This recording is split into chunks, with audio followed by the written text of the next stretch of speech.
pa ring pinipilahan ang pelikula ni Ann Curtis at ni Jericho Rosales na The Loved One. Hindi rin naman kaila sa lahat na kumita nga ng 125 million and 10 days ang pelikula. Pinag-uusapan pa rin talaga ngayon sa social media.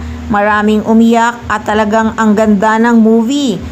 May caption pa nga ang post na 125 nga ang kinita ng movie.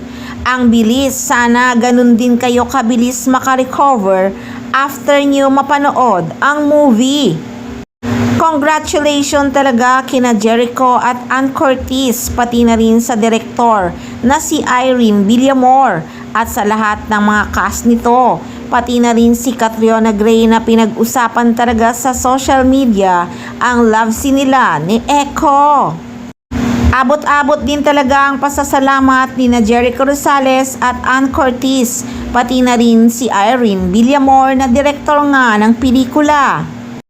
Sure na sure yan, pati si Janine Gutierrez ay maligayang maligaya at naging blockbuster nga ang pelikula ni Ann at ni Echo.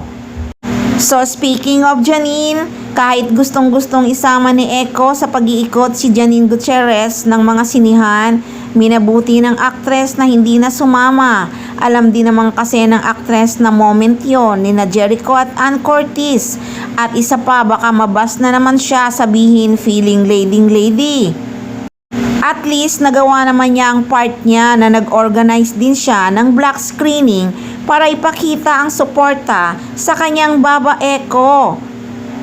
Hindi naman kaila sa lahat na sobrang supportive talaga ang dalawa sa isa't isa. Kaya mapapahanga ka talaga sa dalawang couple na ito. Sobrang sweet talaga. Di ba naalala nyo nung rap party nga ng Balaraw, kasama din ni Janine si Echo. At very supportive sa isa't isa. Nag-post lang din si Janine Gutierrez ng kasal ni Ken at Sam. Pati na rin ang kaarawan ng kanyang Yaya Pat.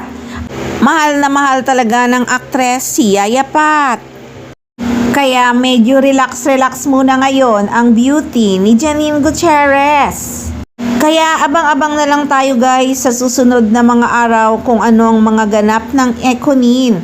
Kasi sa ngayon nga, busy talaga si Echo. Hindi lang din alam kung hanggang kailan pa ang showing ng The Loved One. Sa kasalukuyan kasi ay naka 2 weeks na nga ito.